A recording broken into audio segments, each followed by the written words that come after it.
Welcome, everybody, to another episode of the Gen X Talk Podcast. I'm your really good-looking and charming host, JB Yowell. And to cross is Jab. Oh, yeah. What's going on? And behind the throne, we got Big Mike over there. This is the chair of fun, guys, and I can't wait to have fun. Well, today's going to be a fun show. We're going to talk about Coach Prime, Deion Sanders. Oh, Neon Deion. Colorado. There's a lot of drama, a lot of love-hate going on with that guy. I can't wait to deep dive. But before we do, let's dive into some Let's Eat. Let's eat. Okay, I'm going to tell you, our first topic is real hot. We're talking about Will and Jada. Y'all familiar with Will and Jada? Oh, anyway, yeah. let me tell you what this bitch did. Excuse my language. She went on the she has some show coming on tomorrow. On October 13th is the release date. But she basically revealed that her and Will have been separated since 2016. So since 2016, they've been living separate lives, staying in separate homes, and they just been making dates to meet in public when there's certain events going on and things like that. God, she just got on live television and told everybody this shit, and it's people in an uproar. My Facebook is in an uproar. Everybody's talking about it. So today, if you all want to call in and mention anything or say what you think about her and him, I think it's a bunch of bullshit. Well, I mean, they didn't get divorced, so you're separated, you're rich. why do we give a fuck? Yeah, that's what I'm saying. I mean, why do we? Side note, she's pretty hot, though. Yeah, if you think so. I don't think she's hot. We already knew they were swingers. I mean, that's No, basically I'm what talking she's about, saying. I'm talking about her looks, not her swinging. No, I'm just saying, we already knew they were swingers. I mean, if you think she's hot, yeah. But she's Jada Pinkett. Yeah, she's hot. I'm just saying. I mean, I'm pretty sure women think Will Smith is hot. But I mean, sure. The point is, who gives a He'll fuck, smack their ass, too. Shit. That's what I think. He slapped the guy and got all this heat pulled on him for a motherfucker he's not even really with, according to her. So we want to hear your opinions on that. And the second thing, let's see, this is real big, and I'm excited about it because I just want to really know what they're going to do. It's the murder of Tupac. There's a guy named Keefe D. Keefe D has been arrested. I can't remember. It was about a week ago. Are you for real? Oh, yes, it's real. He's been arrested for the murder of Tupac Shakur. That murder took place September 7th, 1996. Damn, son. We were in high school all together, 11th grade. Yeah. You remember that? Yeah. I was 16, 17 years old. Yeah. We thought Tupac was going to live. Because he got shot like that before, and we just figured Tupac is immune to bullets. Yeah. He's larger than life, man. That's what you think of those guys. So they picked this guy up, and I don't know, man. It looks kind of stupid to me. I mean, he's actually told on himself. I mean, there's an interview, and the guy's interviewing him, and he's basically telling them what they did, like on live television, live social media, all that. And so, You know what I got out of that? Was that they were paid a bounty from P. Diddy. You're right? You think that's true? Man, I don't know. I don't buy it. I think it's bigger than that, but I think that's what that's the story they're gonna sell. Everyone that's involved with that is dead now. Everyone who could have really told us a story of what happened, from Gaddafi to they're all dead. It's all fake news. And the guy that actually pulled the trigger's dead, right? From what they're saying, yeah. The guy, it was like his or cousin or something, right? From what they're saying, I don't know because I don't know who pulled His name the was trigger. like Anthony or something like that. I've heard that. Yeah, pretty much anybody that we could know of, but there's also somebody who described the shooter's arm who is dead now, and he didn't describe it. It didn't look like any of these people. It didn't look like me or Mike. Nah. Damn. Hey, Shit. he looked like one of us. No, this is just the arm. Yeah. No. This is from a description, but I don't know, man. We're just waiting to see if you all want to call in and talk about that, or the comments. We're watching. We'll speak about it. But y'all want to get into Coach Prime? Yeah, jump in. Are we ready for Coach Prime? Let's do it. Deion Sanders, Coach Prime, Colorado Buffaloes, Yeah. HBCU, Dallas Cowboys. Probably He's China. preached. He's danced. He's rapped. He's done a lot. He said it all. But right Played now, baseball, shit. played baseball, Yeah. played football, Yeah. and he's built a name for himself. Yeah, he's incredible. He's incredible. So people hate him. People love him. Yeah. What do you think? I love him. You love him? I like Deion. I mean, he's outspoken, but he's a winner. And he may not win every game, but he's got a winning personality. Yeah. And it's inspirational to me. And you can't get as far in life as you have, like he has, even in the entertainment business, the sports business, unless you have something going for you that's more than just being loud. And he's very strategic. He's got a very strategic mind, and I think I just think he's inspirational in the world of leadership. Right. Do I think he's a little loud sometimes? Yeah, he's prime, man. Yeah, he's loud sometimes, but at the end of the day, he's not really that offensive, though. He just calls shit as it is, and people that get offended need to look at their own shit, I think. Yeah. I'm going to be honest with you. I like him. What about you, Mike? I think he's cool. I mean, one thing I will say about Deion Sanders is back in his playing days with the Dallas Cowboys, I don't think that Dallas media ever really gave him a fair chance. Now, the Dallas Cowboy fan base, I can't really speak for them. I think they pretty much fall in love with anyone who wears the uniform. But the media here, I think that they really, really love the homegrown talent, but guys that come from somewhere else, especially guys that had success somewhere else, they're kind of hostile to them. And I think that they were hostile to Deion the whole time he was here.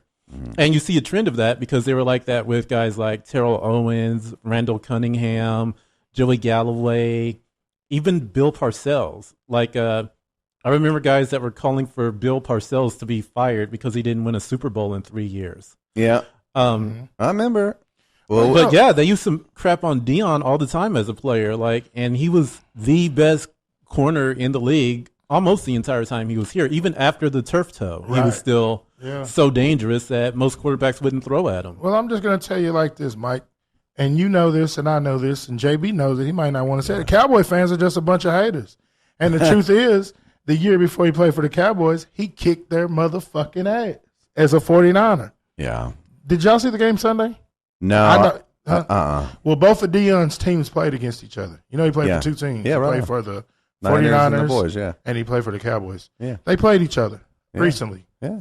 It was an ass kicking. No, I mean I've seen the news and the highlights. I mean it was a brutal game. I wonder how Deion felt. Coach Prime, call us up, man. I wonder how you feel about that. Shit. I mean, he probably felt like everyone else that even though the 49ers did great, I mean Dallas wasn't on their A game. I mean, there's a lot of inconsistencies with our quarterback. I like Dak, and we're getting off Deion in a minute, but I like Dak a lot as a person. But he's not a stable quarterback. Yeah, Deion said that. I believe Deion said something similar. Okay, yeah, there it is. And that's the thing. I mean, he's an awesome guy. He's not the caliber you need for a team that large. I mean, Cowboys is a big O team. I know you don't want to hear this. It's America's team. Yeah. It ain't the Eagles. Okay, that's cool. We're listening. That's Philly's team. Philly people, they get all confused. Yeah. Well, like I said, so Colorado Buffaloes. They were kicking ass. They come out, I think, 3-0. Yeah. And then they took their first loss, and then I think they took another loss. And people are shitting on Prime. A lot of people are shitting on him. A lot of people are saying that, he's not really the coach that he was hyped up to be. Does he? Yeah. Then there's other people who are saying that, hey, he surpassed everything they did last year. Last year they only won one game. Yeah. Colorado was not expected to even be as great as they have been this year. So, does Prime get a pat on the back, you think? I think so. You know what he's done? He's made Colorado a household name. Yeah. It wasn't a household name beforehand. It wasn't. I mean, people might know it if you're into sports, but people that aren't in it, like me, I'm not big in college football. I'm just not. Right. But the Bulldogs, they're fresh in my mind, and it's only for one reason. Right. It's Coach Prime. Right. Who are the Bulldogs? I think he meant the Buffalo. Or the Buffalo, sorry. See there? Georgia. I was thinking Georgia. I think they kicked Damn, ass. son. Right. Yeah. But yeah. So, yeah. So it's like, I wasn't even thinking about Colorado until he's there. And now it's fresh in my mind. And he really did for entire college football. I think he brought a lot of attention that was needed. And so, I personally think that he deserves a lot of credit because that's a lot of force. Somebody, Deanna just said that Coach Prime was coked up. Coked up his and head. Doing dumb shit off the field. Damn, When? son. That's pretty rough. Oh, you mean back in the day? Yeah. Yeah, back in the day.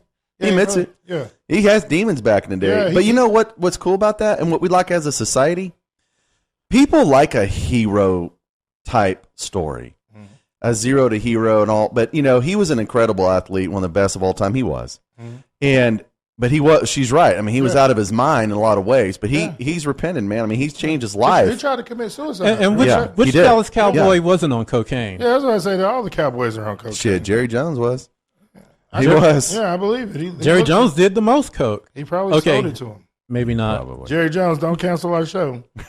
He canceled for a fee. So I like Deion for that reason too, and he doesn't give a damn really what nobody thinks of.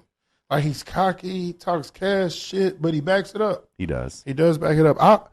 I wouldn't look for the people to follow me. I actually would rather most of you all out here not like me if I was Deion. Because as soon as he falls, they're going to talk shit about him. They're going to jump ship on him anyway. You know what I mean? He knows this. Think about it. Let's go with the local Fort Worth, Dallas, DFW Metroplex. It's so full of shit. Besides maybe one or two people, but everyone was screaming TCU last year. Yeah. TCU. Yeah. As soon as Colorado beat TCU, I would say the majority of the people in my circle, they jumped Colorado. Now they're Colorado fans. And he won for the HBCU. And because Colorado's not an HBCU. But there's a psychology there I need to throw in there for a minute. Mike, you might agree with this too. Even it's like people want to cling to the Cinderella story. Yeah. You know what I mean? Mm-hmm. People want to cling to that. People want to feel like, this guy is kind of an underdog. He's a showman. But then when he starts doing some cool shit, people want to win along with him. Yeah. People want to be in that journey. And what happened when he lost, it just dropped everybody's spirits because everybody was riding that wave of, oh my gosh, we're about to see something legendary. Yeah. We're about to see a guy take a 1-0 team, last year, or whatever they were. 111. 111, right. And turn them all the way around to champions. Yeah. So that's the expectation that we all had. And frankly, whether or not that happens or not, the expectation that's been delivered is Prime has won more games than won last year. Yeah. And he's created a huge name and buzz for Colorado. Right. And people can't help but focus their energy on what he's doing. And that is such a huge thing for any college team. Yeah. In the entire sports, college football. Yeah, that's true. Yeah. It's all fake news. So what about the coaches, man? I don't know how much you all have read or looked into it, but there's coaches and they're really giving him the blues. I don't, of course people are gonna, we're gonna play the race card and they're gonna say, it's because he's a black guy and this and that. And that may have a little bit to do with it. And then, he is a winner. He is cocky. But a lot of the people they're not liking him. A lot of the people I think that even put him in the position. You know what it is? They're threatened by him. Yeah. When people are threatened by someone else, what they do is their gut reaction is to go, oh, this guy's full of shit. He's a blowhard. Ain't nothing this guy's gonna do. And then as soon as he falls on his ass, see, I told you. Yeah. Look, he's full of shit. That's what haters do, man. And the reason they hate is because you want to be that winner, but you don't have it in you to be like Prime. You're and a lot of these coaches may be conservative or in their own fucking lane. And so you get a guy that is out of the box. I mean, Deion is out of the box. He's not following rules. He's not. He's not. No, he's changing the way coaches act and react. Even the way they dress. Yeah. He looked like a regular homeboy off the block. Yeah, dude. How about that? Yeah. I like that about Mike's him. having fun with those things today. Culturally, I think that's important too because oftentimes, and I'm noticing this, especially, and I know I'm not going to even say race. I'm going to say culture. You have a lot of, I'm going to say middle age to elder, 40 plus, 40 and up, to 60 or whatever, coaches. And the majority of these high-profile athletes are young, inner-city, urban, I'm just going to say the word black, males. And I think what you see is from the back in the day, the 60s, the 70s, you just look at the Super Bowl in the 60s or 70s and look at it now. Yeah, oh yeah. It's the players and everything is different. Yeah, of course. And I believe that Deion represents like the final cap, besides ownership. Yeah. But you see a different culture of people, I guess you could say, taking over. in a sense. I mean, that's the way it's probably looked at. They're definitely not taking over. We know better than that. But far as the image, No, I know what you're trying to say. Yeah. It's a different styling of who's in the position. you're right. And what that also does, it kind of opens up a door Yeah, exactly. for the way people think. It's like, you know what? Now anyone can be a head coach. Anyone. And now let's just side note, Deion's not an anyone. Yeah. This guy's a legendary freaking NFL player. Right. I mean, he's one of the greats. But the stereotypical or the Yeah, he's not people the, from the other side, they would say, he's not a pencil pusher. You know, he's not in there drawing on chalkboards and shit all of his life. He was actually a great player, you know. I mean, you know, it's interesting. I want to jump back into this, if we're cool to deep dive on this one for a minute. Because Dieta said, she always got to comment on something. Dieta, go on and comment. Yeah. But I like the one where she says, what's wrong with people that jump on the bandwagon, the fans? Nothing. Nothing's wrong with that. I'm just telling you that there's a psychology with people. Yeah. And people want to naturally be on the winning side of adversity. They want to be on the winning side. And more importantly, if you could be part of a story, like we're part of, like, I know you're not a Cowboys fan, but I can sit here and go, man, we're part of the 90s dynasty. We're part of the Cowboys dynasty. Yeah, I mean, it's been 100 years ago. I'll give you that. Yeah, but no. But we're part of Gen that. Xers. Yeah. We grew up. You liked him at that time. Yeah. It's like everybody liked Michael Jordan. Yeah, Even right. if you were a Lakers fan, Yeah. everybody liked Michael Jordan. Right. Everybody liked the 93 Cowboys, It- or whatever year it was. You got it. Yeah, I give you that. And the thing is, you know, the thing is, I really do feel like being part of history is something we all want to participate in. And when you can historically say, I lived in that period, I was there, I had a vote of confidence for someone like Deion Sanders, who is coming into a situation where all the naysayers and haters are spitting at him, but he's staying focused, he's staying steady. This guy's fucking standing proud, dude, and he's telling everyone, I'm Deion, I'm going to turn these kids' lives around. We're going to work on good grades and respect, but we're also going to kick some ass in the field. Yeah. And you want to be part of that, you know, Yeah. and that is exciting. So there's nothing wrong with the bandwagon fans. However, I say it is. oh, let's hear your I side. say fuck 'em, because there's no loyalty. The thing about this is what's wrong with a bandwagon fan. It's not the fact that you want to be with the winner or you jump on with the winner. What's up, Chip? It's the fact that when the person goes downhill and then you just you spit on. Soon as what's about to happen is this, because there's powers that be, and I'm gonna tell y'all on our show because I've said it before. What's gonna happen is Deion is gonna get too big. Coach Prime is gonna get too big, and he's gonna piss off the wrong people. And I don't give a fuck who you are. This is me included. We all got some kind of bullshit we did outside of the camera that somebody knows about, and he's gonna Probably piss off the China. wrong person. They're going to put some type of scandal out there on them. They do this all the time. It's notorious. And you're going to see all these bandwagon fans, these same people that were, Coach Brown, go, go, go. They're going to be putting up all these memes on their Facebook and laughing at them and all that shit. And it's just a matter of time that it's going to happen. That's what's wrong with it. There's no loyalty in a bandwagoner. They're not loyal to shit. I agree with the loyalty's sake, but at the same time, I mean, it's their prerogative. Yeah. You know, they can see who they want, you know, support what they want. But what you get is a psychology. So you're loyal. And that actually says a lot about your character in a good way. Like, you're loyal, you're steadfast, you're going to stick with your team, ride or die. Yeah, ride or die. That's good. And you're like that in person. I know you that personally. You're like that. I could vouch for you like that. A lot of people, I'm not saying they're bad people or don't have integrity because they jump on the bandwagon. However, if they're really in that bandwagon, they're probably more along the line of the sheeple mentality. You know, they're just kind of, you know, they're going to just bow their way to whatever goes. Yeah, whatever wolf in sheep clothing is leading them, they're going to go. Yeah. And you're hoping that wolf doesn't bite them, you know, or whatever the case scenario is. So I think there might be a little bit of a following mentality that goes along with that.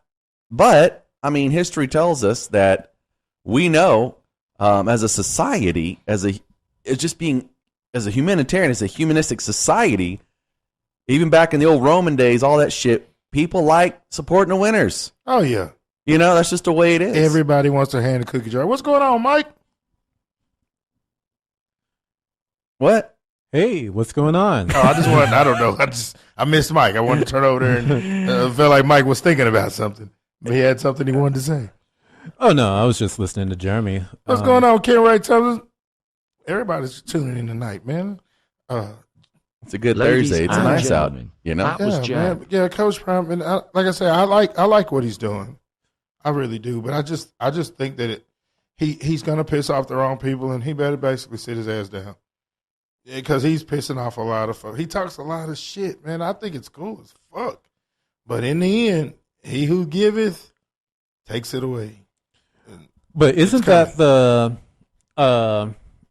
gift and the curse of being someone who talks a lot of shit? Because if you talk the type of shit that Deion talks, you have got to back it up. Oh, yeah. And sometimes, that's part of your motivation.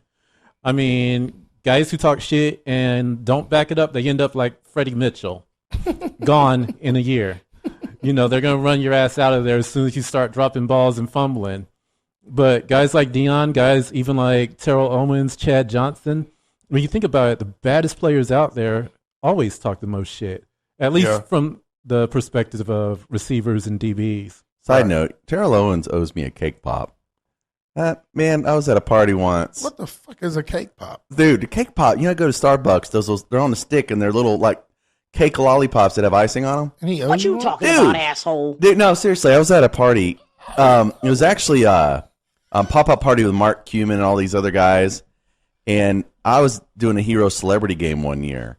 And I'm not anything other than a business guy, and I was playing baseball with them, and I sucked. But What up, Simp? huh? Oh, I'm just talking to a fellow Eagles fan. Yeah, you see the background, buddy. so afterwards, in the party, we were all talking. He was in there, and I was trying to look for my phone. He goes, "Hey, I'll hold your cake pop." I was like, "All right," and I just got it handed to me because the people were walking around. I motherfucker done took it and bit it off, laughed, and handed me the stick naked back. I looked at him. I'd have slapped the shit out of Terrell. Dude, that motherfucker go slap him. Shit. I would have.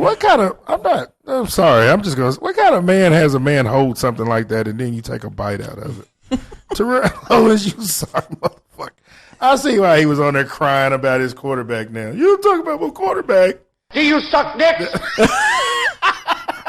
We're talking about cake pops, okay? We're know, not there's talking just- about sucking anything. There's just certain things. I mean, no, I'm sorry to get off subject. I don't get. You're saying that you handed it to him. No, I was at You a were party. holding it. I was there. We were all talking. I am He was in the hard. group. Let's get to the handed it to him. And who was right in front of me was Mike Madonna. Remember him? I don't Mike know who that is. Madonna. Yeah, the Dallas Stars player. Okay, The hockey player. Yeah, but I don't care about who was there. I wanted to go to this Well, one I'm trying part. to tell you. Go You ahead. handed it to him. I handed it. I was looking for my phone. You handed it to him. He goes, "Hey, I was struggling. I was kind of doing this, like tilting it." He goes, "Hey, man, I'll hold it for you for a sec." Yeah. And I said, "Oh, cool." And I gave it to him. He That's- just fucking laughed and bit that fucker off. And took That's it. all right there. Yeah, he took So my a man cake pop. hands you Yeah, and the other man takes it.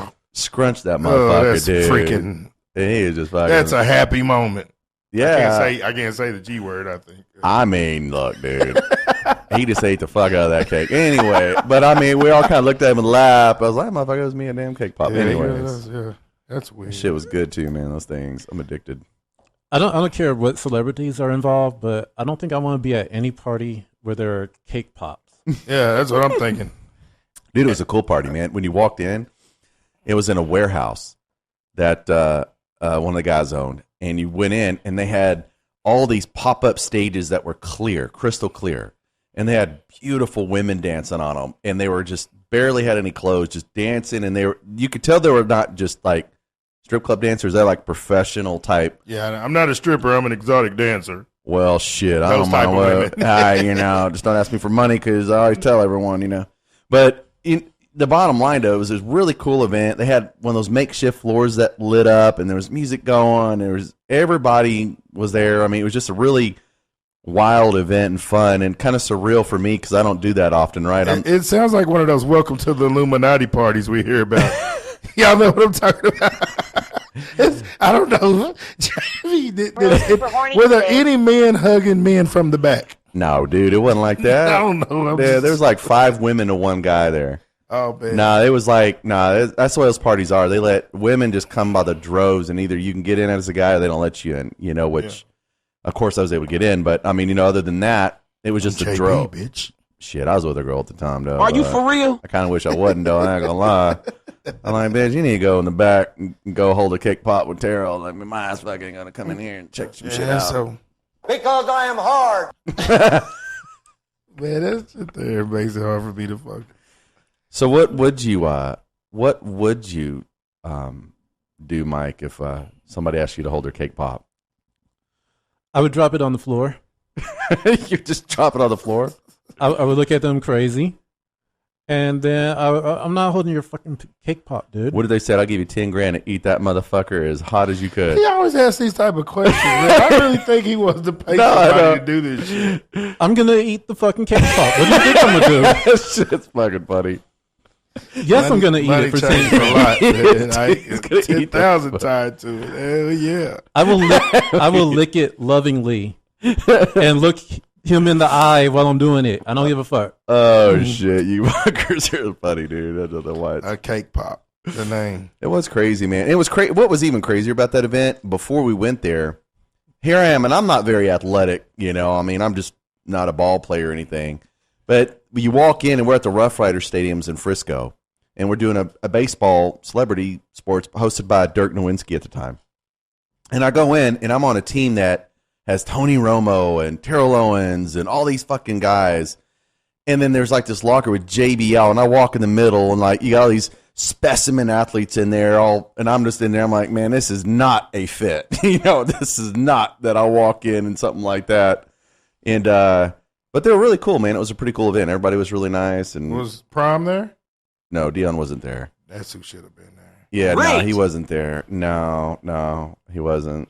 I just want to talk about Prom. That's all. Let's talk about it. But we're getting into some of those names we're talking about. I could just think about those events.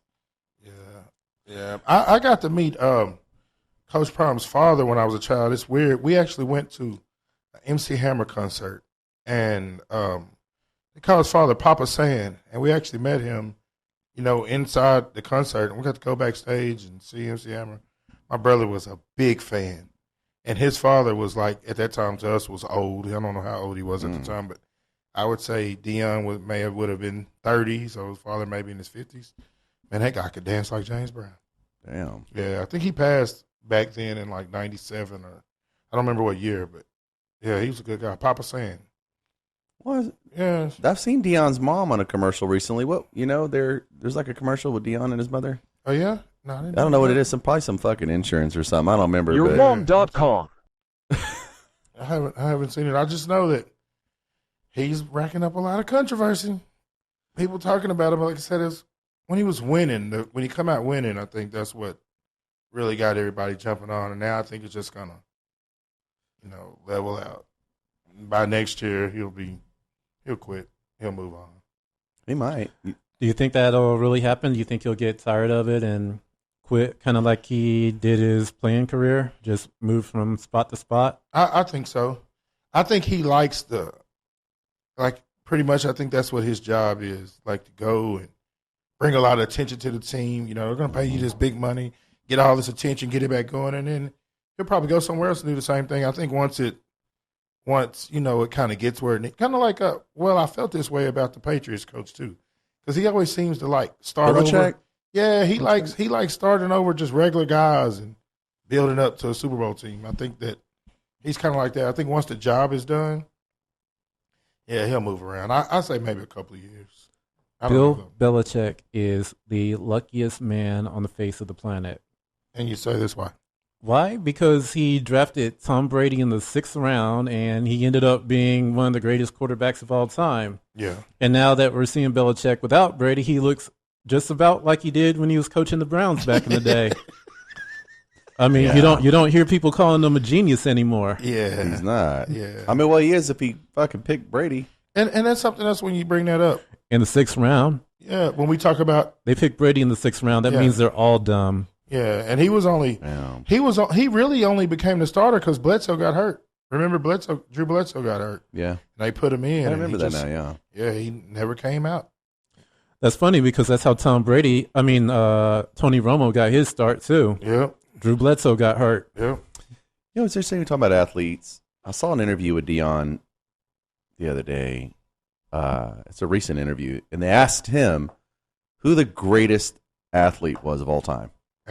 Athlete, all across the board. You know who he said? I'm thinking he said himself. No, Who? it wasn't him. Who did he You have say? any guess? Mike, you have a guess? Bo Jackson? Bo Jackson. That's Yeah. exactly who. He was. I He believe said he Bo was. Jackson. He goes, Bo Jackson was the greatest. He goes, that guy could do everything. He really could. Yeah. And he was a beast. Beast. Why they chose to play him when they were way up that last play in Buffalo? I mean, they played against Buffalo and injured him. That was I don't know. Cincinnati, actually. It was Cincinnati. I thought they were playing Buffalo. No, Bo got injured against Cincinnati. Okay, but they were way up. Yeah, And it was then, like the fourth quarter when you would have normally Yeah. taken them out, is what I would have assumed. I remember that, but I thought it was Buffalo. yeah, and then the next week the Raiders went to Buffalo without Bo Jackson and got curb stomped. Yeah, okay. I thought he got hurt in that game a long time ago. At least my memory works a little bit. Yeah. Well, Bo knows. Bo knows. Bo knows everything. Yeah. And he also said that they also asked him if they thought he was a better athlete than Michael Jordan. He said he was. He thinks he is. Bo Jackson? No, Deion. But they asked him, is Bo Jackson a better athlete or is he a better athlete? No, they asked him who the greatest was. He That's said Bo that Jackson. better than him and everyone was Bo Jackson. Right. From athletic. They asked then is because Deion and Michael both played baseball. Mm-hmm. So who's the best all around athlete? Oh, yeah. It would have been Deion. Deion. Yeah. Because Deion excelled at both. Michael Yeah. Jordan didn't. Yeah, right. And then Michael Jordan was a guy who really just worked hard. Because from my understanding, he got cut in his junior year. He didn't even make the team. Yeah. And then he had to come back and really work hard. And then in college, he just excelled. I think he was more of a hard worker. That is urban legend right there. What you said about Michael Jordan getting cut in high school. Mm-hmm. It is true that he didn't make the team, but it was because of he lived outside of the district, some shit like that. It had nothing to do with his playing. It was all about city politics and shit. Well, why'd they let him try out then? He didn't try out. He just wasn't allowed to play. No, he tried out. That was in the movie that he tried out and he got cut from or didn't make the team his junior year. That's a movie. We're going to look it up. Yeah. We'll look it up. I promise you, it had nothing to do with his playing. It was all about the district. I believe you. I got to look it up. I wonder if Coach Prime, I think he should get in the NFL, Coach. Yeah. I think he should be in the NFL coach because, I'd like to see what he would do. I mean, it would be awesome if the Cowboys would make him the head coach. That's where I Seriously. honestly believe that's where he's going. Not necessarily to Dallas, but the NFL is next. Yeah. This is just the start. This is the beginning. Well, he says he'll never do the NFL. Oh, yeah? Yeah, he says he'll never do the NFL because the people that he wants to coach have ambition. He goes, once you go in the NFL, you lose it. That's what he said. Yeah. Money will change everything. Yeah, Yeah, because I don't think once he you would- get there, you made it. Yeah, because he Yeah. wasn't going to lose. I don't think at one point he would have. Well, I don't know if he said it, but we would have ever thought he was going to leave where he was because he was so big on the HBCU and getting the players and getting the attention. And he just took the good ones and said, fuck the rest. I'm damn near gone. 30 million. That motherfucker changed his mind. 60. 60? I don't. No, I might be wrong. If I it's think that much, I'd be like, I know they gave him like $60 million for like scholarships. and HB stuff. what? Yeah. 60 million. I'd be like, who? Yeah. Give me Colorado. I'll be fucking 60 million. Oh. But when you went back to a second ago when we were talking about Belichick, and you were talking about how he drafted Brady, and then since Brady, how he looks, that's another thing about Coach Prime. Where do you think? How much of this do you think it's him and the motive? His coaching and the players, because he's not work. In the beginning, we're thinking like Colorado, 1-11, and then he turned them around, but they gave out a lot of scholarships. I think it was 60. Like, he has major players. Mm-hmm. So do you all believe this is him, or do you all believe, I know it's a combination of both. I know he's motivated and all that. But do you think it's more of the players that he has, or is it actually Deion as a coach? Well, you have to think, though, a lot of those players are there because he's there. That is true. And they want to play for him. I mean, who else out there in the college football landscape do you see people that are just really, really wanting to go play for? I mean, yeah, you got some of your historic teams, like there are people who are just going to want to play for Notre Dame or Alabama, et cetera, et cetera. Yeah. But as far as coaches go, I mean, yeah, Deion's pretty much the name out there right now. That's right. He Yeah, he's a played driver. NFL. He's a driving force. I do think, though, I mean, Mike's exactly right. I mean, he motivated and encouraged players, or they wanted to work, or what's the word? Play for his team. But also, there's something about his magnetism. Like when you have a guy that's constantly preaching, you can be, we can win, we can be the best, we can be the best. And he pushes them and encourages them. Players will want to win for him. And it's much like the same feeling you have maybe if you had an elderly male, like a father you figure, or a pastor, or someone you wanted to do right by, and you tried extra hard because that person you wanted to please. Yeah, or even our high school coaches. Right. Yeah, we were like that. Right. I think that he has created that type of synergy with his players. So, I mean, I really think, and we're just talking 4 games, but still, I mean, I do think. Respect is respect, yeah. Straight up. You wouldn't have got to the 4 games if he didn't want to play there. Yeah. I mean, if the people didn't want to play there. Right. Yeah, so you're right. And the players have something to do something. The players have the opportunity to do something incredibly legendary. I mean, if they can win more games and end the year really well, or even do some sort of championship game, that's a pretty big damn deal. I mean, it's a big deal. It's part of a historical movement. Someone that big to take a team that defeated and get them to where they're having an average or above average season. That alone is a pretty big feat. Right. Yeah, especially in college ball. I mean, NFL. I mean, you just put Brady wherever you want to put him, and they'll win. They need the offensive line. They need to get some bigger boys on that line. Mm-hmm. That's about the only thing I can really see, and they'll be competing with the best, and I think that'll come next year. Now, I have a question about Deion. I know that he was in the head coach at a college before he went to Colorado, but was he ever a position coach, or did he just jump straight from the couch to head coach? Far as on a team, I think he went straight to head coach. But before then, he's had like a lot of camps and stuff where he coached players. They go to his cornerback camps and stuff like that. But as for a team, no, he went from. I don't even remember what Prom was doing before this. I know he was preaching and supposed to build a school at one. He's done a lot of like whatever, but I don't think he hasn't coached anyone that I know of. I don't think he had a position. No, not a position. Not that I know of. No, he's worked with some people. He had a lot to do with he was scouting too, because he had a lot to do with what's his name? He played for the Cowboys, Dez Bryant. Because Dez Bryant got in some kind of, I don't know if it's trouble. I don't want to say the wrong thing, but something where he was getting money while he was in college. And like pay. Yeah, and it caused him to miss like some games, and that's how I think he ended up going to the Cowboys. I think Deion was putting money in his pocket, so they were loyal to him. They owed him. I don't really know that. That's just my personal opinion. So he was involved somewhere, but it's Deion, man, prime. He's prime. I mean, he's like I said, he's a force. I mean, I think I'd like to see what he can do in the NFL, but I'm also curious to see what he does off the field. He's interesting to me because he's had a lot of health issues. Yeah, like diabetes, I think. I think so. Cause his toes amputated. Toes yeah, that's crazy shit. That motherfucker moving the same. He is, and he was in a little cart for a long time. He was coaching from the cart. Yeah.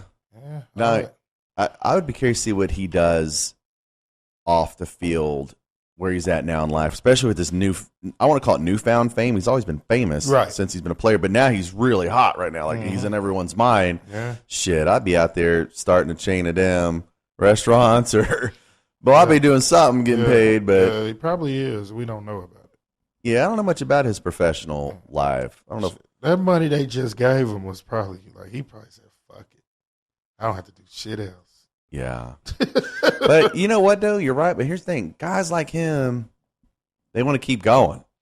I don't know if it's necessarily about the money. I think the money certainly makes decisions, right? Like you get paid. And change their lineage. Right. The course like his sons and grandsons. Oh, yeah. Oh, my God. Yeah, he's working on their money. He ain't working on his money. No, yeah. No, they're good. He's building for them. He's building for them. But, I mean, he just got that. He's got that building mentality. He wants to build. He wants to assimilate. He wants to win.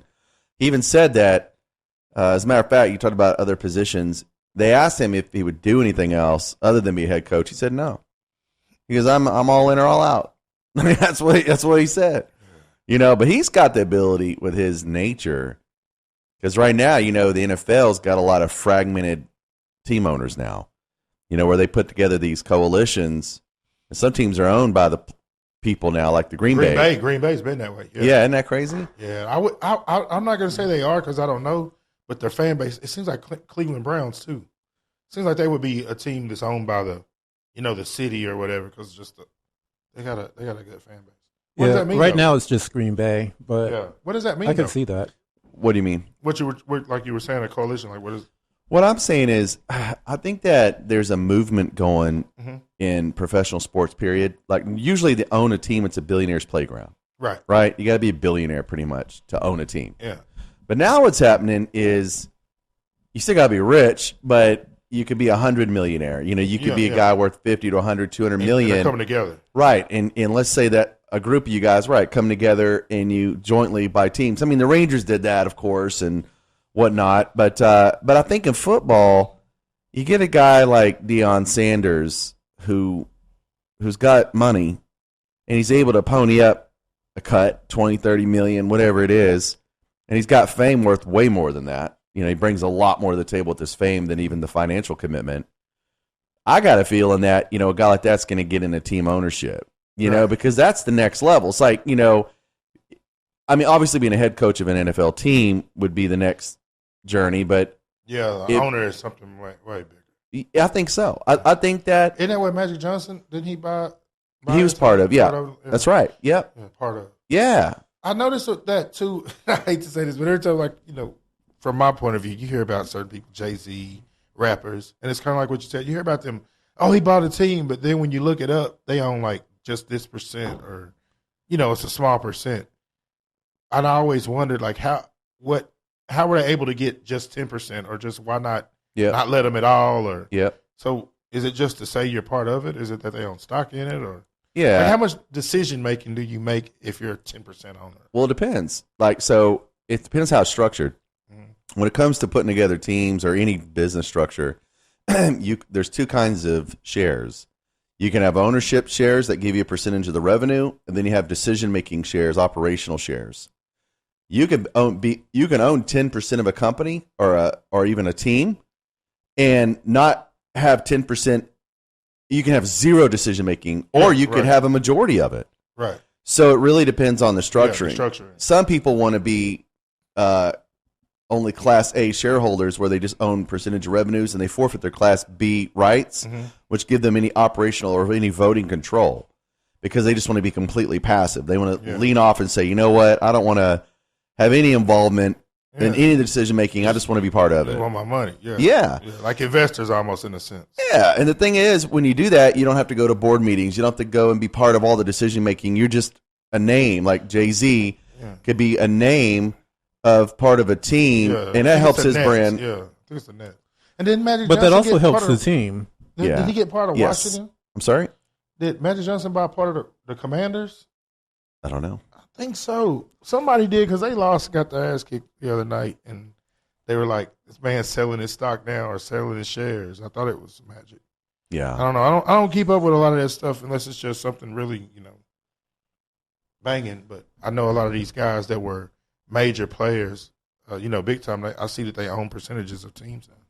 Yeah, no, I mean, but a lot of that is probably the majority owners are saying, hey, let's carve a piece off and find an influencer we can bring in. Right. Because an influencer like Jay-Z, an influencer like Deion Sanders would be, or any other, the Serena Williams, Venus, those sisters, I believe they're getting part of a team too. And so it's influence. It's a way of keeping your name relevant, right? In that society, and right now, influencer marketing is the number one most effective way to market. It just really, it is. It's crazy. So, if it was me and I was a team owner, if I was Jerry Jones, or someone, I might go, you know what, Cowboys are stale. Let's bring in a real cool owner, somebody that's a major influencer.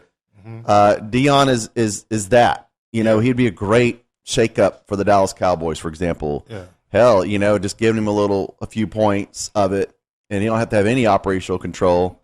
But Yeah. You know, he also could. He might could have some team control. It just depends on how the deals are structured. I think it has a lot to do with well, what I'm imagining in my mind is the people who own the teams are like getting older. You know, they're getting old. Yeah. And they leave it to their children. And I think a lot of the children may have not had that interest like the father did. You know what I mean? And so those the younger group is probably more likely to allow other people to come in. Because, you know, 50s, 60s, you wouldn't have had no fucking Jay-Z or no. I mean, just be honest. Those guys wouldn't have. Mother, if you don't get the fuck out of here, you know, you're lucky to be playing on the team at that time. So I think as you get older, you got kids that grew up and they said, man, I don't want to give up my shares dad left me, but I don't want to do this shit. Yeah. I think that's how, you know, the younger generation's more, you know, inclined to do things like that. Yeah, I agree. I mean, you know, you're opening up a whole can of worms when you think about the younger generation, because a lot of them, I'm not saying this is with everybody, but a lot of the offspring of very successful, ambitious, driven, high-powered men or women, but let's just say men in this case, generally don't inherit that drive. Right. Because they haven't necessarily been in the trenches like their old man has. Yeah. Like Jerry Jones Jr., right? Yeah. Like, you know. Steven or whatever his name or whatever, whatever the fuck his name Jones, is. Steve Jones, yeah. That guy, it's like, I guarantee he's wet behind the ears. Jerry Jones isn't. Jerry Jones shouldn't necessarily be part of the Cowboys anymore. I think he's fucked a lot of it up. But outside of that, he's got a fucking hardcore personality, man. He's intense. He is a winner. Mm-hmm. He's a champion, and he is what he is. You start getting kids involved, all of a sudden, you know, they fold a lot easier. They're kind of entitled, and then what happens is, you know, everyone underneath them will begin to feel that, and that winner, that ambitious driving feel and synergy goes away, and that's when this for sale sign goes up. Yeah. You know? And just in case the Cowboys ever want to sell as a coalition, I'd be glad to raise some money with some gazillionaires and buy the fucking Dallas Cowboys. I would too. The Dallas Cowboys, as far as revenue and making money, the baddest franchise in the game. We'll give them that. No one who is a non-fan can deny things like that. Even though Jerry Jones, he's probably the most powerful man in football. Yeah, one of them. You know, he's one. I say the most as far as the owners. I'm going to say for sure. I mean, I can't say he's bigger than the NFL, but he does sell Pepsi instead of Coke. He could very well be bigger than the NFL. That's what I'm saying. He does. He did buck the system and say, "No, I'm gonna sell this in my." He is, but there's richer team owners. Jerry's worth about $4 or $5 billion. What's his name? I forget now. It's worth like 12, 15. But is it from the NFL or is it from other things? It's from other things. Other things, yeah. But I mean, it's still $15 billion. Yeah. I mean, you know, that's who is the person you're talking about? I want to say it's Kraft, but I can't remember if it's Kraft. Probably is because he's but I can't tell you that's for a fact. I look at more the pool that Jerry Jones has. Like he told them when the NFL was going, there's no football. I didn't build no new stadium for no football. Yeah. He's like, there's no football. He said, I'm going to take every venue that comes and I'm going to have it in my stadium and nobody's going to get nothing. Yeah. And next thing you know, they're playing football. Then he has boxing matches here. Like, I mean, that's Vegas all the way. How did you get not the bullshit people, Pacquiao, you know, the major people. Yeah. Oh, yeah. So that's why I always felt like he had, you know, some kind of pull. I'll give him that. I mean, yeah. But his team, well, they could buy a Super Bowl if they wanted to, but evidently it's not worth it. They could. Yeah, they really could. Yeah. Now Jerry fucking Jones, man. Jerry gets in the way. Jerry really gets in the way of the team's success. And, you know, it's just a matter of time. He's already getting up there. I mean, he's got to be, 80 or something? Yeah, he's up there. I differ a little Enough bit. Cocaine will let anyone live forever. I would tell you this. I agree and I don't agree. Because when we say success, you know, as fans, people who watch football, you want to see a Super Bowl. Just like in boxing. You want to see a knockout. Oh, yeah. But Mayweather was the most successful by not knocking people out, but he didn't take the risk of getting knocked out. Right. Jerry Jones, this is the thing and you probably know this already, but people I want you all to see out there is that he sells $15 beers. His stadium stays full. Yep. All he has to do is sell the illusion that we might win, which is hope. That's right. Hope. That's right. We have one president for hope. Yep. You don't ever have to actually deliver. Just like a woman. You never have to marry her. If you give her hope and she believes that one day you're going to, am I right or wrong? Yeah. She'll love you to death for a long time. And I think Jerry Jones, the way it is right now, he's making all the money. If he was to go to the Super Bowl, it's going to cost him more money. Yeah. Because then he's got to pay all these players and try to keep them. But he can just keep it like it is. And basically, we're going to pay one person, that's Dak, and everybody else is, they're making all right money, but it's not no – and we're selling out. So that's success from a business perspective. No, I mean, That's why he hasn't changed. Yeah. They're buying the fuck out of the jerseys. They're buying the fuck out of the beers, the tailgating. yeah. The I don't know, man, Texas 'cause Live is filled up. I would agree with you, but you ever watch him when he loses? That shit's real, dude. Well, man, I mean, Oh yeah, I think act. Jerry definitely wants to win. He wants to win. more than he wants to make money. Yeah. Dude, he's a don't know. fucking damn telling you, dude. He's a fucking I egomaniac, bro. He's got to fucking win. That win is worth more than those billions. But I'm gonna tell you another thing. You say that, but you just said it. The ego. The ego is what will never allow him to True. win because he's not going to make the. He True. wants to win this way, That's right. and you can't win on everything. I He's agree. if y'all stop watching him, and everybody stop watching him, stop going to the games, he'll make some changes. You know what he needs to do? He needs to recruit Coach Prime. That's what he needs to get Y'all Coach hear Prime that? in there. Jerry, you old motherfucker, get Coach Prime. Hey, if he was to get Coach Prime, I ain't gonna lie, I would like the Cowboys. Yeah. I would. A lot of people would. I would It's- like them. Prime is Prime. I don't see them doing. I started to like it when I saw a brother as a quarterback. I was like, damn, I didn't think the Cowboys would do anything like that. Yeah. And then if they go get a coach too, oh man, I'll give them some props. Yeah. I'll give them some props. They need to find a new quarterback, though. I mean, he's unstable as fuck. Deion, Coach Prime, they're calling you. Yeah. I'm pretty sure he said something. I'm pretty sure he, you know what I mean? Of course I'm pretty he sure did. he said some shit. He talked shit to Romo one time. Romo said something during a broadcast Yeah. about a guy almost looks like Deion when he wasn't tackled or something. He said, basically making fun of him. And man, he went off on On Romo. as a quarterback. So I can't imagine Dak. He's probably not on television because Dak's been respectful of him. Yeah. But he's talked to that motherfucker off record. Oh, I'm Said sure he some has. Shit about him. This is inexcusable. Well, Well, Is that our? I think it is. What do you think, Mike? You going to close us out? Hey, sure, why not? Actually, no, I changed my mind. I don't want to close this out. You know what it is? Actually, yeah, I'll close this out like this. Hey, Jeremy, guess what? What? Guess what I have in my underwear? Okay. Tacos. Tacos. All right. Yeah. Hey, I'm like, what? Why the fuck did we not just close out? What the fuck was that about? Tacos? I don't In know, my yeah. pants? Shit. all right, y'all. Hey, check us out on YouTube, the Gen X Talk Pod, or on any of your favorite podcast platforms. Like, subscribe, all that. You know what to do. Check us out, review us, give us 5 stars if you like us. If you don't like us, give us 5 stars anyway, because that's just good people shit. And we